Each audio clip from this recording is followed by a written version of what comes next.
There it is. I see it. Yeah. Thank you. I will pull up our PowerPoint for today. I'm going to be going on and off mute because there's guys with chainsaws outside my door. So, Okay. Hopefully your door's locked. They're not after you. Yeah. I don't think they're here for nefarious activity. So. Okay, good.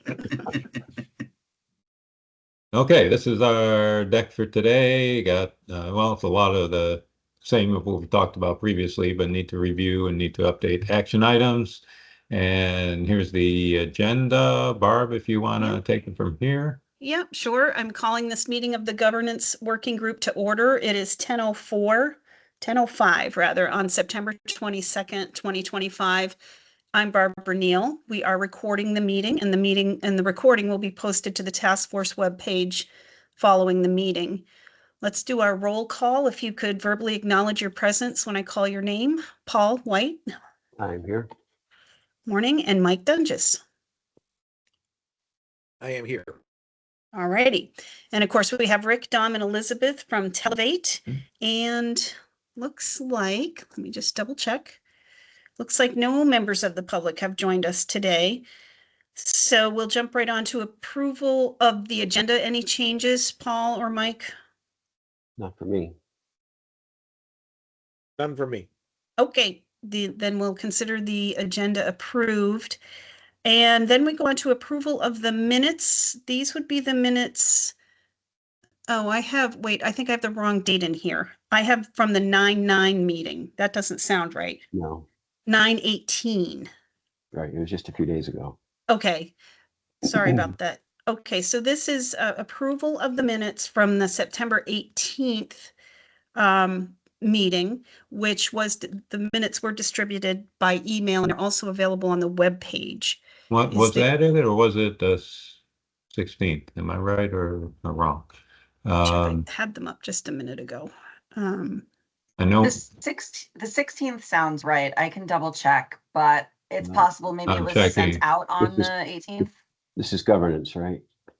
Yeah, the 16th is when we had our meeting. The 18th we had a tier 1 meeting. Oh, right. Okay. My goodness, this got very complicated for my brain. It's because it's Monday. And both came out in the same email together. Yes, that's true. Yeah, Okay. They both came out on Friday, I believe. Okay, so, all right, just so we know what we're talking about, we're now going to try to approve the minutes from the September 16th governance meeting, Yes. which were set out. Go ahead, Paul. Move that we approve those minutes. Okay, I can second it. Is there any discussion or any changes needed to the minutes? All right. All in favor of approving the minutes from September 16th, raise your hand or signify by saying aye. Aye. Perfect. The minutes are approved. And we'll go back to Dom. Thank you, Barb. And yes, keep everyone grounded. We are in the governance working group today. And this is per our schedule. About midway through September, we're showing the hope is that we can finish up the working group here by the end of September and present findings to the larger task force. We are on the agenda for this Wednesday. If we feel we are ready, I guess we'll make that call once we get through the meeting today. And but we are on the agenda. It says if available, so we'll kind of make that call today. And per your earlier discussion, Barb shows most of the working groups winding up by the November timeframe. So we should have the majority of recommendations prepared by mid-November if we need to go to the legislature. So we'll need to try and stick to the schedule as best we can. Yeah. The objectives for this, the governance meeting, of course, are to develop recommendations, preliminary recommendations, priorities for the governance structure to oversee the statewide public safety communication system being developed by the task force. And for the action item update, This is the update we have today. The ones that have been previously closed are not shown here, but we still have a few we are working, and a number I think that we added as from last time. I do show action item 6 being closed, just confirming that for today, but that should be complete. Action item 8 was for Mike to provide us with a contact from the Regional Planning Commission, and then Televate would reach out. Dom, did I not send that? I'm sorry. I started the email in the meeting last time. I'll send it to you right now, but I don't know that that's going to hold anything up, but I'll get it to you. All right, great. Yeah, appreciate that. Yeah, it shouldn't.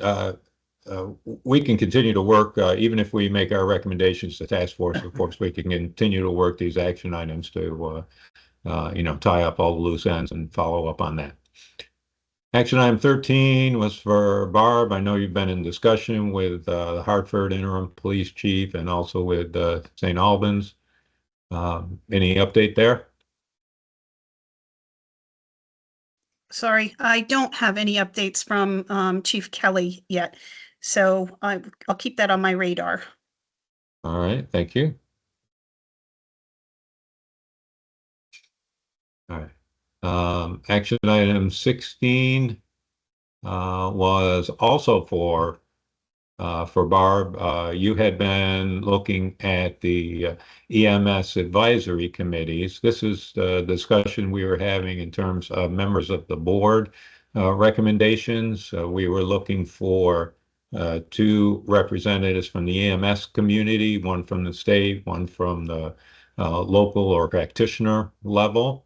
Michael Wright had recommended the State Ambulance Association, but we discussed that further last time, and Barbie wanted to look into that further to see if that was the right group or if another one should be recommended.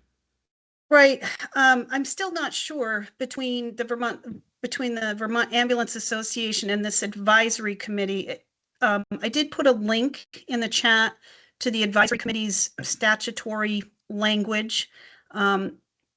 They are created to, or were created to advise the Department of Health on matters related to the delivery of EMS in Vermont. And they were directed to create and maintain a 5-year statewide plan for the coordinated delivery of EMS in Vermont, which they have done, and they report annually to the Commissioner of Health and the General Assembly on progress toward achieving those goals. So, I don't know. I know Drew Hazelton, who's the chair of that committee, is interested in being on the governance entity for this. But I think maybe we just need more discussions with even Will Moran, maybe Okay. the Ambulance Association itself, to find out what's the appropriate, or maybe Michael Wright could fill us in, more on why he's recommending the Ambulance Association. Okay. Well, we should work together to reach out to those entities to try and get additional information on that. So we'll leave that open and continue to work that. Okay. Action item 17, we did provide. Before we move, before we move on from Yes, that, please, Paul. Go ahead. I'm just looking at the link that you sent, which includes the composition of that committee. Yep. And it's 1 representative from each EMS district, and a representative from the Vermont Ambulance Association. Is that the organization that Michael Wright was? Yes. Yes. Okay.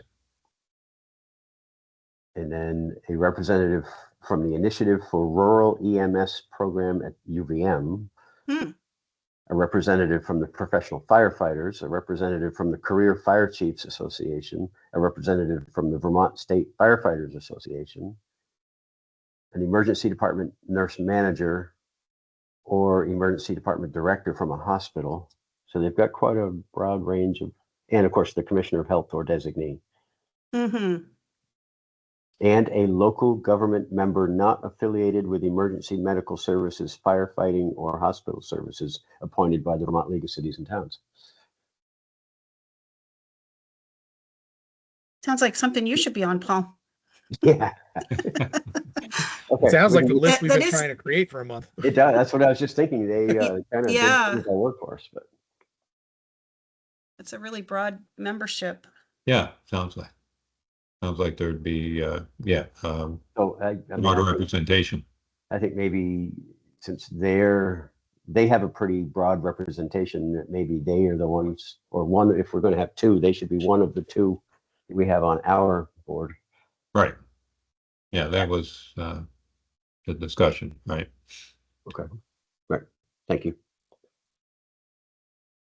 Action item 17, we did provide suggestions on staffing and costs associated with that. We have an update today. I was hoping to close that out today following our meeting. And I'm sorry, I did not take off 18 or 19. Those are closed, so we'll pass by those. Action item 20 was okay. This looks kind of duplicative to action item 16. So I guess we close that one as well. Right. Number 21, Barb, you're going to check with the 911 board chair regarding their desire to engage in any feedback of the governance recommendations we're developing.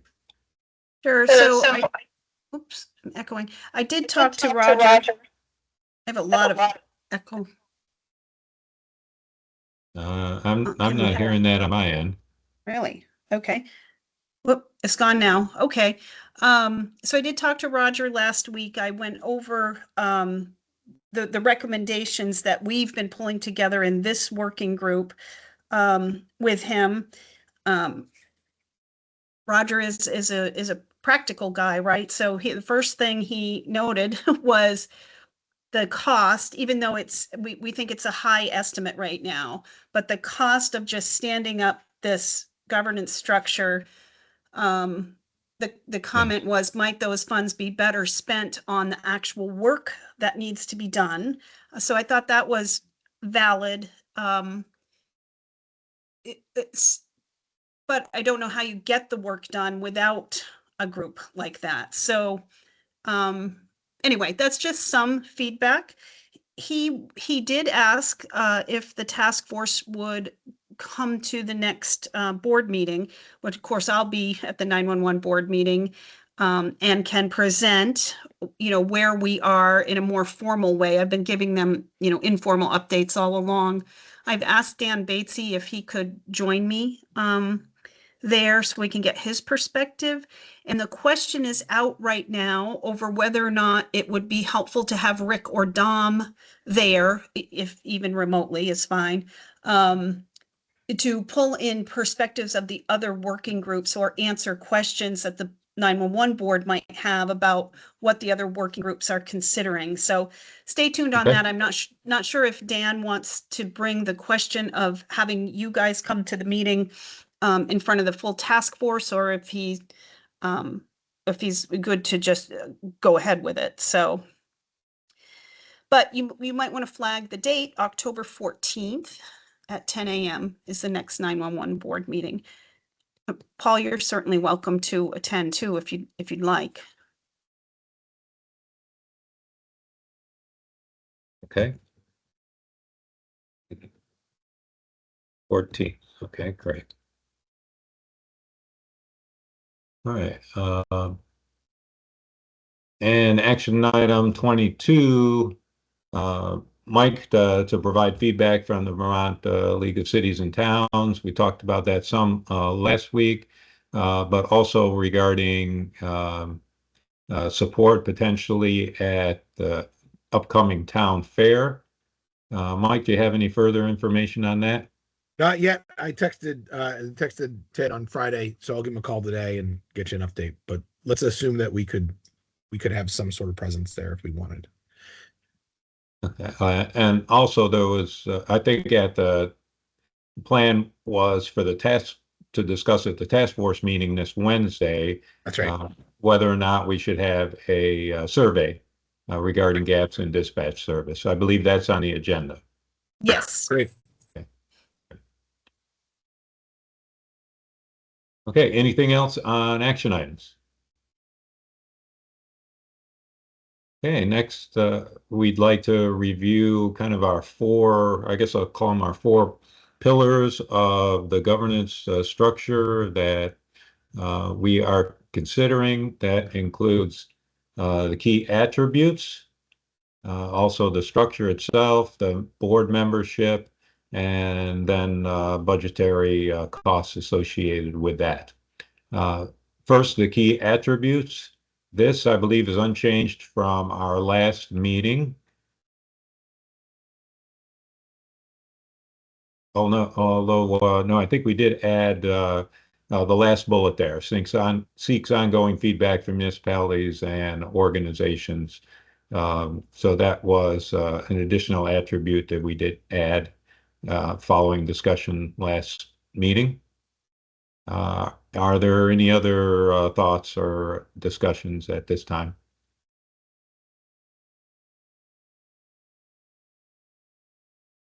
Okay, hearing none, I'll move on to the proposed governance structure. I think maybe I'll update this to proposed. I think we've been considering this for several meetings now, and I think fairly solid at this point. We have recommended that some legislative action be taken to establish this structure. And this is the tentative structure that we've developed, showing the subcommittees there that each have participation from local, regional, and state representatives. We realize those subcommittees there may be additional ones from time to time, depending on any particular action or investigation required. Any additional thoughts on the structure or comments? If this is something that is going to eventually go to the legislature or to some audience outside of the task force, maybe in Right. the top block there where it says statewide governance body, we should specify that we're talking about public safety communications, because like the one that it's connected to Yes. says it's the 911 board. Yeah. I don't know that we Okay. want to, we're not going to choose a name. Probably the legislature will choose a name, but it's a statewide governance body, but to someone who just jumped into this without the benefit of months of working with this, it's like, okay, what kind of governance body are we talking about? Right. Agreed. I'll update that to make that clear. Thank you. Any other comments? I just wanted to say, I think it's awesome that we took those examples and, brought them down to what we think is going to work in Vermont. And it's not relevant to where we're at right now. Just wanted to comment the fact that, it's rare that you get to take a process like this and carefully craft it. So pretty excited that this is the output. That's all. Great. Thanks, Mike. And coming to our composition of the board, this is the list that we have been working the last few weeks. I've highlighted the two areas that we wanted to have further discussion on. Am I correct? I think the representative from the Department of Health Advisory Committee, I think we're pretty solid. That one wants to remain. I think it's the other one that is still under discussion. Is that correct? Well, and originally we had thought of having someone from the Department of Health, and then we had the advisory committee, and then we had the ambulance association. I'm wondering if we need to set up a meeting with Will Moran, Drew Hazelton, and maybe even Michael Wright to understand which of these three needs to be on this board. I can try to do that. Maybe if Rick and Dom could be part of that meeting, you'd Certainly. know the right questions to ask, probably. Certainly. I can set that up. All right, thank you. Who else wants to be, Paul or Mike, do you want to be part of that discussion, or? I would love to. You would, okay. I just made scheduling more difficult by asking that question, I'll point out, but. We'll go, I mean, like, I would love to, however, if it doesn't work out. No, I don't mean you specifically. I just. Well, but me specifically, though. All right. Well, I guess I would say the same thing. You know, I don't need to be part of it, but if Mike's not available and you want another person, I can. Okay. All right. I heard you mention representative by the Department of Health. Should we add that? I'm thinking if this is something we want to present to the task force later this week, should we have that identified as well, and then indicate that we're trying to pick 2 out of these 3 departments? Yeah, I think that would make sense. Yeah. Okay.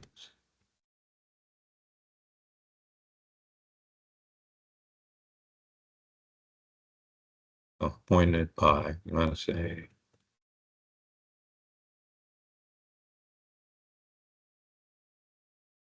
Department of Health, okay.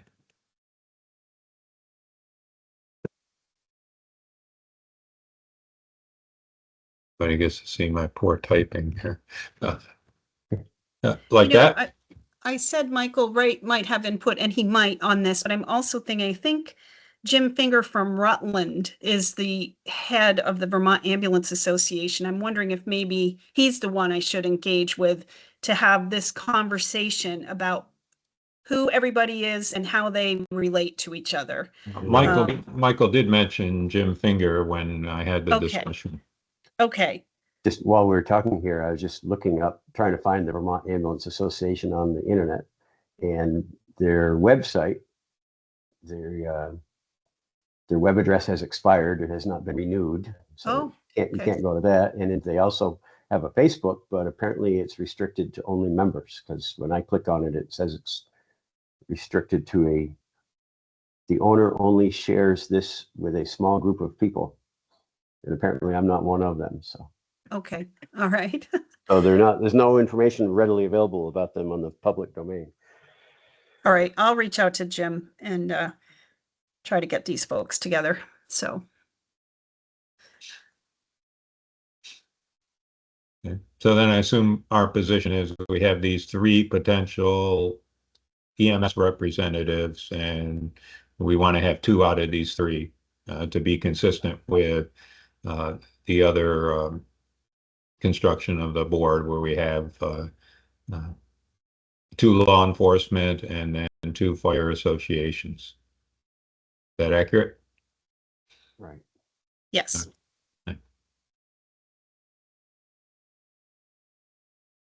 Did provide an update based on our discussion last week on the logistics and budget needs.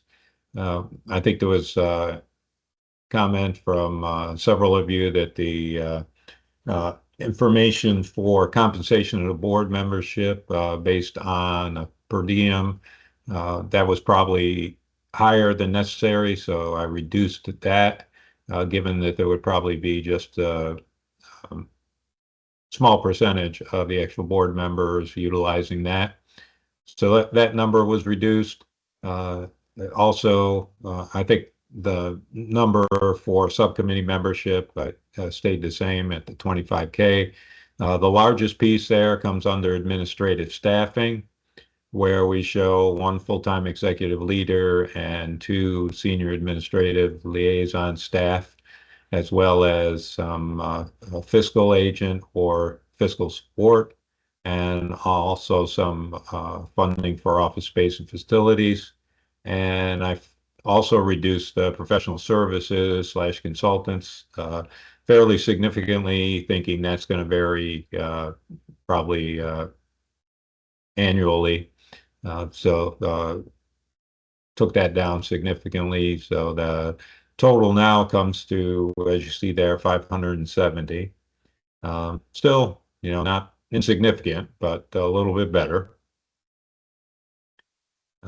Any thoughts on any of this? Rick, I know we had discussed, and you were maybe of the feeling that we would not need a full-time executive leader, but I think Barb, you and Paul had difference of opinion on that when we talked earlier.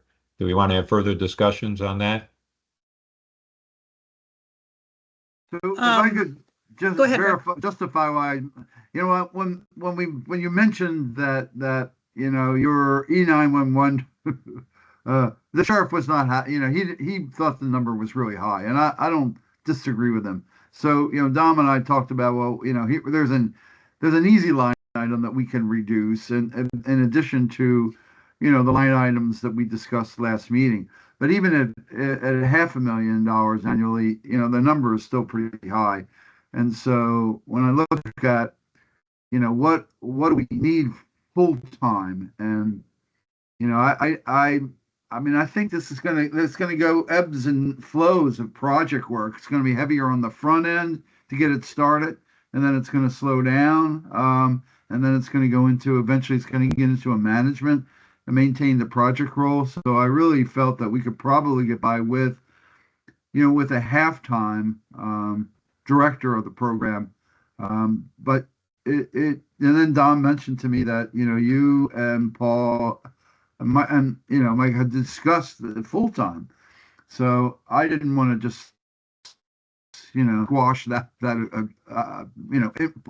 important insight, but I also didn't want to overprice what we need to get the job done. So, what's a comfortable number that we can provide for and have it justified is really what it comes down to. All right. How long do you think? I mean, again, we're setting up this organization that's going to set up an organization. And how long do you think till it's fully up and running, that head unit piece? And do you think that the price is going to go up, Rick, or down once it's fully set up? Well, I think it's going to get to a point where it's going to be in a status quo. So I really believe that if we, yes, it's going to be heavier on the front end, but I believe that your particularly your administrative liaison staff has got to be permanent. They're Right. going to they're going to have their fingers on the pulse at all different levels. Right. What projects, what budgets, what reporting, what meetings, what status, what website. So I think they're going to be full time for the extent of the project. And I think the increase over time is really relative to what is a typical government employee. What is how can we project an annual salary increase? And so let's just say annually. I don't know what the right number is, but I'm sure that Barb and you have some good insight into that. But I think that's where the what becomes permanent. Now, these additional administrative activities here, the fiscal agent, office space, I think office space is going to be common. Is there a place where do we, I'm not sure how we do office space. Typically, there are vacant offices here, there, and everywhere, but I'm not really sure how that would work. But I think that the directors work on the front end to get the program set up, to do the outreach, to work with the, whatever department it resides in or independent. There's going to be some legal work that has to be done. I think that work, begins heavy and then tails off to less than halftime. It really all depends on how much work we take on, this group takes on. I guess my concern with part-time is, who would does it limit the candidates, that would be interested or able to do Right. the work? and maybe it doesn't. I don't know. Yeah, the part-time for me, just I also struggle with that. There's plenty of work to do over the next few years, at least, to get this going, I think. The reason that part-time I struggle with is exactly what Barb's saying. Is like, who are you going to find that has the knowledge and the skill sets to do this that'll only work part-time? That's right.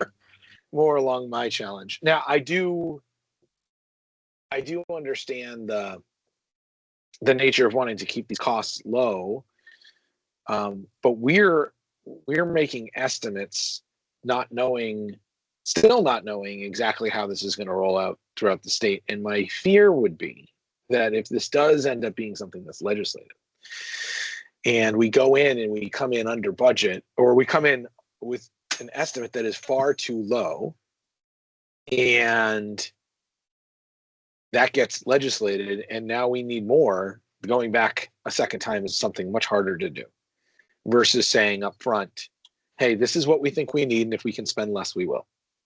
Right? And I think that gives you a lot more flexibility than try and ask for more money later. There is a thing, I'd have to look into how this gets done, but there is such a thing as a limited service state employee. I think they're either classified or exempt, or maybe they could be either.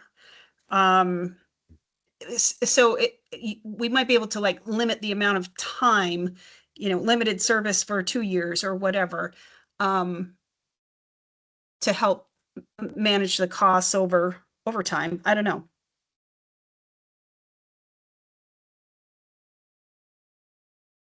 I've got two conflicting things going on in my head. One is, we're proposing to create a brand new entity within state government that's going to cost a minimum of $500,000 a year. And certain people are going to want to see, okay, you're creating this monster that's going to cost us $500,000 every year. We're going to expect to see some cost savings somewhere else to justify it. And I don't know, and as we talked about last time, I don't know that there's going to be any cost savings. It may actually cost more. And on the flip side, I look at, as the E911 board as a parallel. Like, how many, it's been 25 years that 911's been up and running now, and the workload hasn't gotten smaller. You haven't downsized your staff. You haven't lost the need for a full-time director. And I think we'll be on sort of a parallel track. Or just, 25 years later. 25 years later. The upside of that, though, Paul, is that you have a revenue stream, because in our situation here, we don't have a revenue stream. And because of that, that's where I've got some cold feet. Now, I'd be the first one to tell you that we need to invest even more in this to achieve our goal if we had a strong revenue stream. But without it, and particularly based on what Barb shared with us about that money could be better put to use buying licenses, which really misses the point of this. Without a defined plan and expected outcomes of that plan, and a budget and staffing to secure that, we're not going to prove anything. We're just going to be in status quo. We're going to be, the proverbial hamsters on a wheel, just going around and around and not making any progress. So if we can get a dedicated stream of funding, but where is that funding going to come from? And I think obviously we have a working group coming up that's going to focus on that effort. But any input we can give to them, here's what we're going to need to achieve a reliable governance on public safety communications going forward.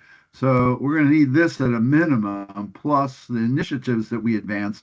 I just want to be sure that we don't set the bar too high, and then we get criticized that you've provided with us with a plan that we have no way to fund.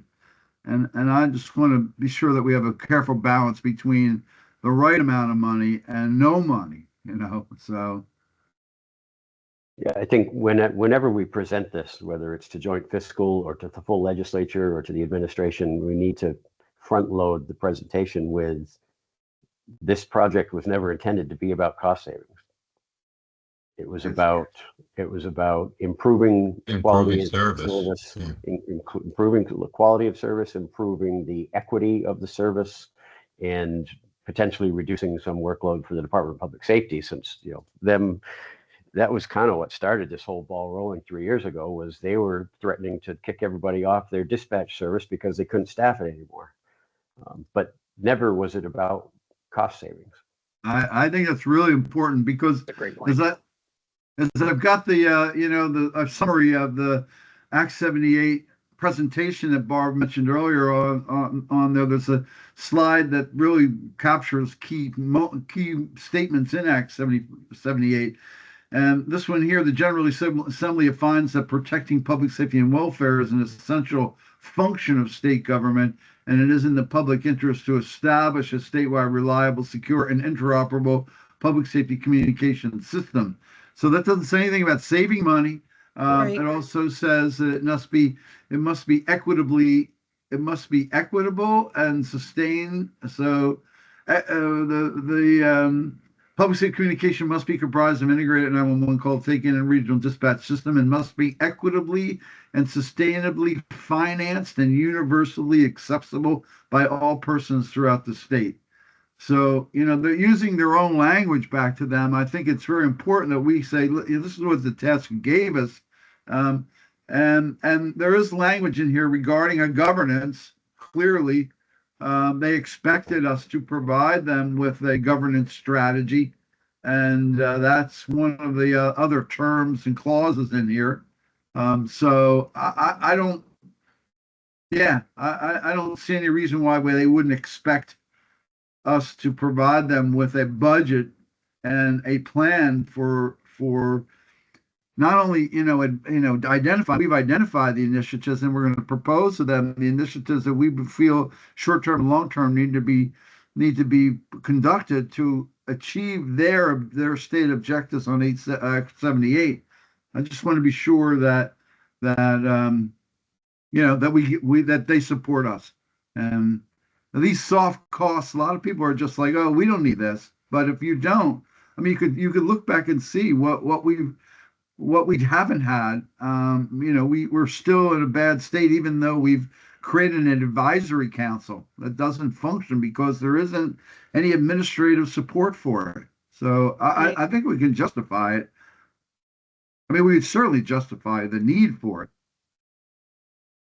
I can almost see this conversation circling back to why doesn't this work all go to the 911 board, right? Because you already have, I know, you already have a independent entity there that you could share the executive leader, which kind of goes to your point, Rick, of, part-time. There would still need to be additional staff. And I have no idea that if the 911 board would support it. I mean, they hadn't in the past, but these ideas have been, are much further down the road now. So I'm not proposing that, but it's just sort of what was going through my head as you were talking. Well, if you go back to slide 8, please. So the next one. We've teed it up already. I mean, we show this direct relationship between them, and we're, by putting this slide in front of them, we're just showing them that there has to be a dotted line relationship between the board and the future public safety governance body. So, I mean, in my opinion, this slide tees their thinking right up. Well, why couldn't we do that?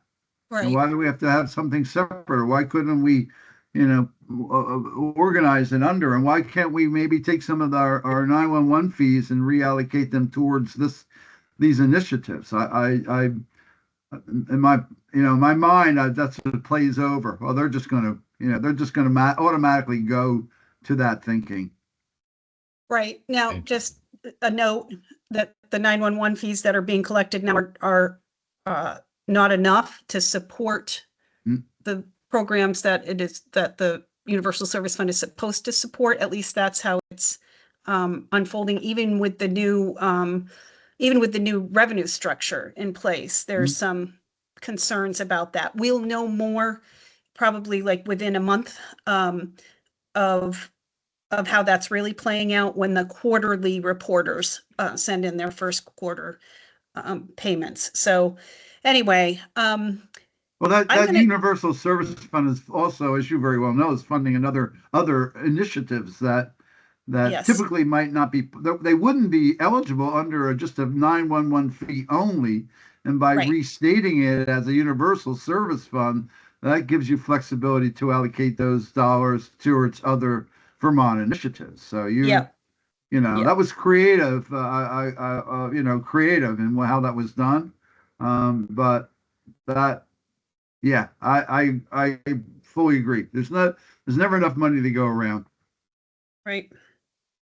I had pancakes yesterday, a couple pancakes. And I got my maple syrup in front of me. I'm like, this is liquid gold here. How can we get money from it for public safety? Right. Right. I'm reading the labels. Oh, yes, from Vermont. We won't buy any maple syrup unless it's from Vermont. So here's the liquid gold here.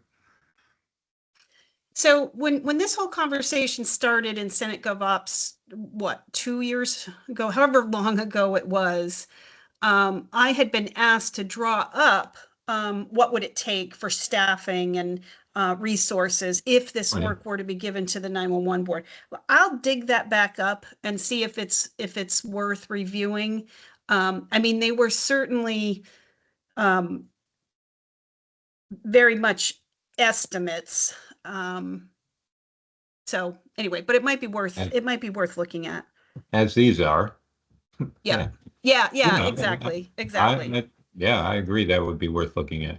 Certainly. Right. But Barb, but also at the same time, you have to look in a mirror. So you're asking yourself to do more work. You're already overloaded. So, it would fall under you as an executive director. So this would fall under your, based on this conversation, would kind of fall under your direction.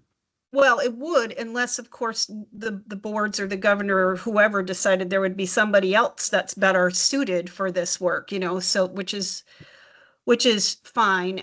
But anyway, I'll dig the plan up that I had come up with, and we can at least take a look at it to see if it makes sense. There would be lots of additional resources needed if it were to come under us because Right. of the existing workload, right? So, but possibly, yes, your shop would need more resources, but you might not need as many new resources as if we were starting this from scratch. Right. Yeah. And the other thing that keeps, that again, I'm not kidding you. I sit around, I'm like, well, how do we do this? How do we do that? I'm looking for breakfast. I'm like, all of a sudden, I'm no longer reading my pancakes. I got my notebook out. I'm like taking notes. So, the other thing that you just mentioned that it kind of fast tracks the creation of this entity if it's affiliated with an existing and successful organization like yours. I mean, it does fast track it. If not, we have to create it from scratch. And therefore, then I don't know what, because we want it to be an independent entity, what legal obligations are required there. But I keep hearing Kim Cheney from, he's like, oh, this will be a mess to create.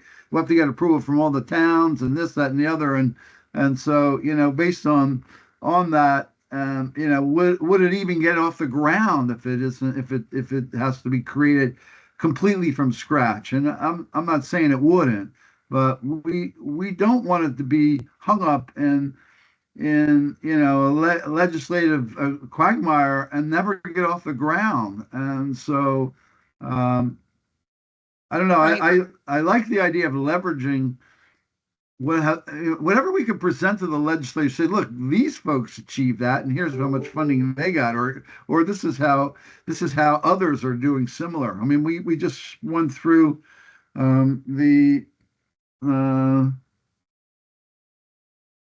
pull up my notes here.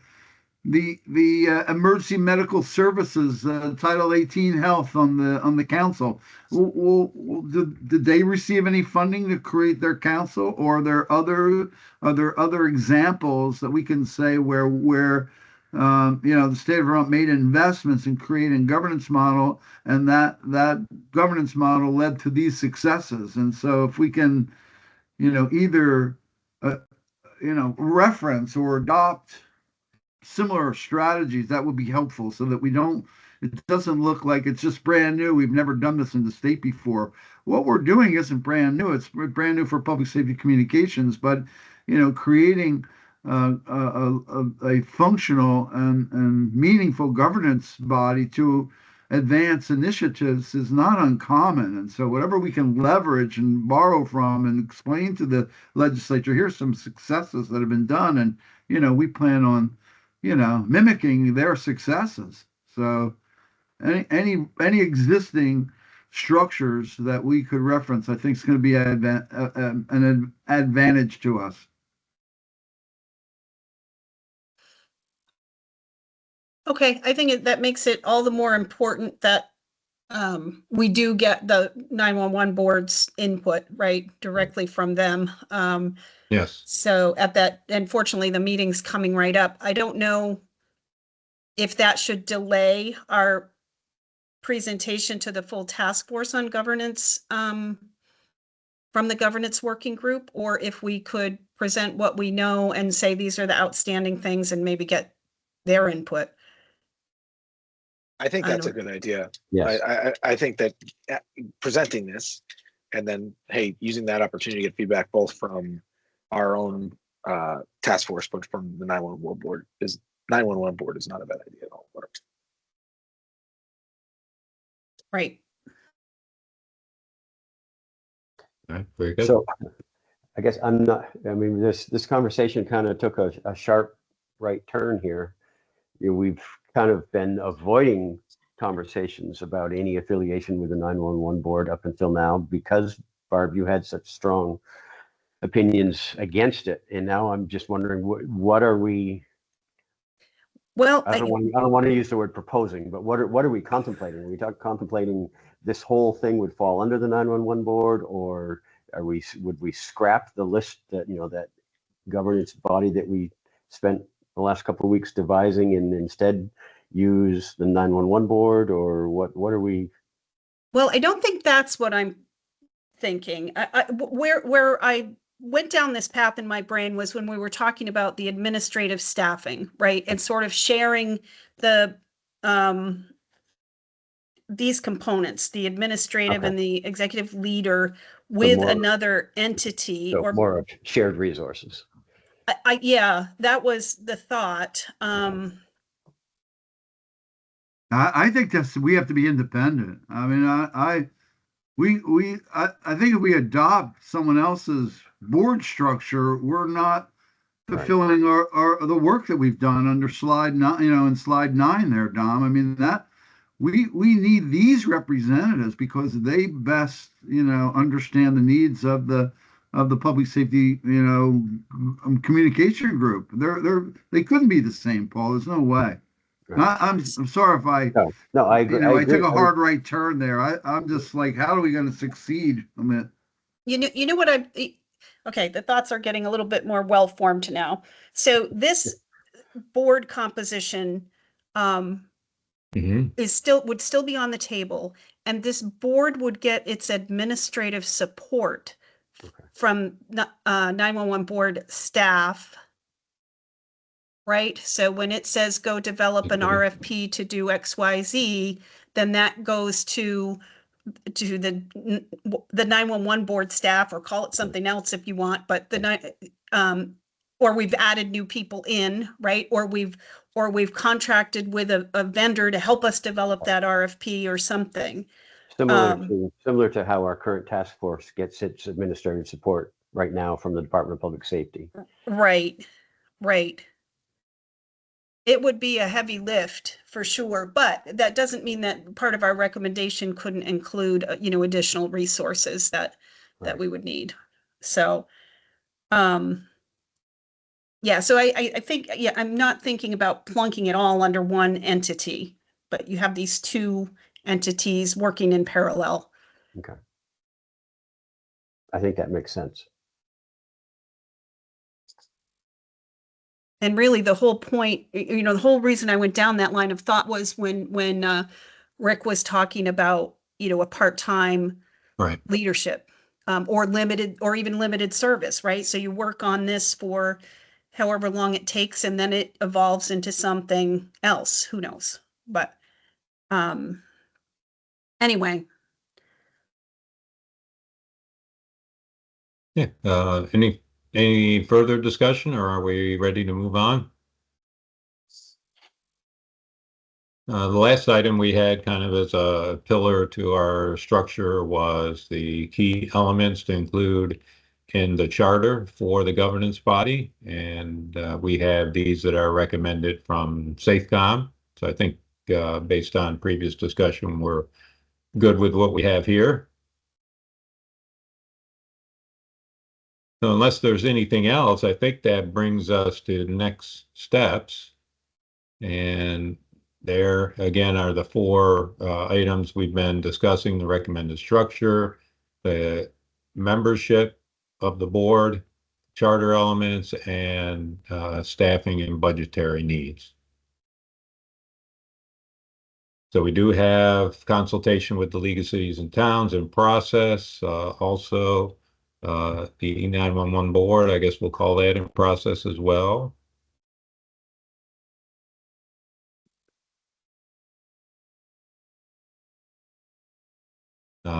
Consulting with the legislature, that'll occur at the task force level.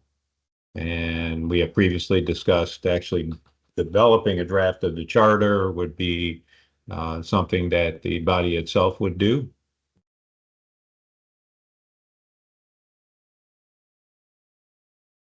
I think we're to the point, do we want to discuss, are we willing to present these 4 or 5? I think we had the, maybe we should call it 5 here because we have the key attributes. Also, are we ready to present these kind of 5 key pillars to the task force and get their feedback? Recognizing that we have ongoing action items that are still being worked. I think so. I think so too. Yeah, I agree. All right. Well, we are on the agenda, as I mentioned. So I think our primary approach would be, again, to propose these kind of 5 key elements: the attributes, the proposed structure, the board composition, potential staffing, and then structure for a charter. Any other thoughts or recommendations? I think we're good. Who would we like to present this at the You. board? Yeah, I was just going to say the same exact thing. I may have difficulty attending this week since Dom. and I'll probably be tied up in testing. I can't guarantee I will be on. So I'm sure Rick can aptly do that. I think Yes. that would be best. So could I either found be that, myself or Rick. yeah, when you guys are presenting, it's clear, it's cohesive, and the working group members can chime in, to add additional context or, Yeah. whatever. But I think it works best that way, unless Mike or Paul disagree. Oh, I love that. I don't disagree. And just Wednesday, if I'm able to attend at all Wednesday, it'll be just on the phone because I'll be somewhere in Virginia, North Carolina, headed south. So Okay. All right. Okay. All right. We ready to go back to the agenda? Do we have anything further? Yeah, I have a question if I could. Can you please go to the organizational structure slide? This one? Yes, yeah. So Okay. I just want to get an agreement from, from the working group members here. So when we present our structure, how are we, we want to be sure that we provide them with an overview. An independent governance body is clearly, that is a fundamental requirement of the working group's recommendation. So, but then how do we present? Do we mention and that we've also considered and given credence to the possibility that the board could be a subset of the 911 board? I mean, is that I just want to be sure when I make that statement that it's stated in a way as that would be best lead to conversation. And so I just want to be sure with that particular statement, because that's going to, saying nothing about that relationship, potential relationship, would mean that, we're going to start from scratch. But shall we mention that we've considered both options and then leave that open for discussion? So I think, go ahead, Mike. No, you first. I think we do leave it open for discussion. I think our recommendation would be two separate entities, like we talked about before, that with possibly shared administrative support from the existing staff and any additional resources that would be needed, but then get input from the task force as a whole, and also critically, critically from the 911 board, at the board meeting, to see what they see the pluses and minuses of, having the executive director and the administrative staff tackle this work for this other governance body. I have no idea what the response to that will be. So yeah, when I look at this, I'm kind of imagining in my head, that we have the horizontal line between the two boards, and I'm sort of visualizing additional horizontal lines between some of the lower tiered entities to their counterparts over under the E911 board, with the thought that someday in the future, after Barb has retired, maybe someday in the future, the two could mesh and become one. Yeah. It's not worth mentioning, but I do think that the structure is important, and to say merge or to say run or to say subset is probably presumptuous. But to say there's definitely going to be a relationship here, and we have a inkling of how that's going to work, kind of like Paul was saying. I think that's important to say, but I wouldn't presume what that relationship looks like quite yet. right. All right, I'm just asking because I want to be sure that I don't wind up saying something that we don't, that's not an agreement.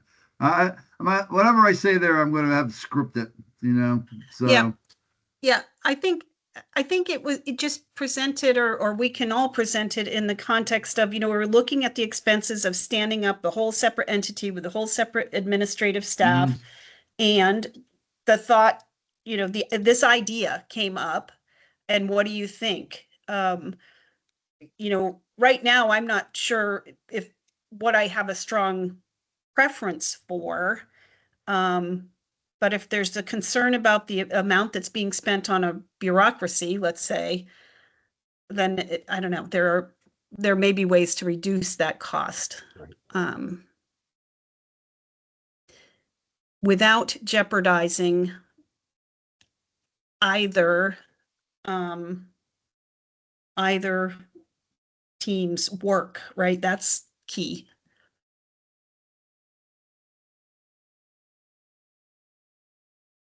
Okay, I'm ready. I just need to get myself scripted on a couple of these key points, and yeah, as a team, we'll go for it.